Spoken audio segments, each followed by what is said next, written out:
ई मातृ दिवस जी बाइस्कोप के मुहिम तू चिंता मत कर माई के तहत दर्शक लोग अपन माई के विश्वास दिलावे खातिर भेजले महामारी में सावधानी बरते वाला संदेश।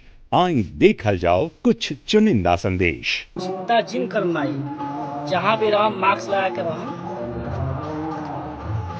और जहाँ भी रहो हमेशा हाथ के अपन सैनिटाइज करते रहो हमेशा।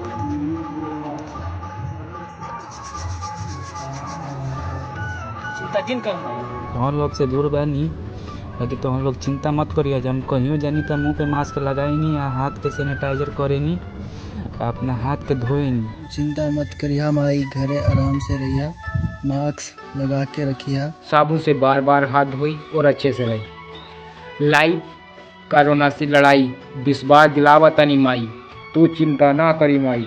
माई आप चिंता जिन करी, हम जहाँ भी जाए मास्क लगा के जाए। तू चिंता मत कर माई, हम मास्क लगा के कहीं भी जाए, बिना मास्क के हम कहीं ना जाए। हमके पता बा माई, हम कहीं भी बिना मास्क लगैले ना जाए। आपन माई के विश्वास दिलावे वाला भावुक संदेश खातिर आप सबके बहुत बहुत धन्यवाद। ऐसन बहुत सारा संदेश आगे भी दिखावल जाए। तब तक देखत रही जी बाइस्कोप। आठों पहरिया लूट लहरिया।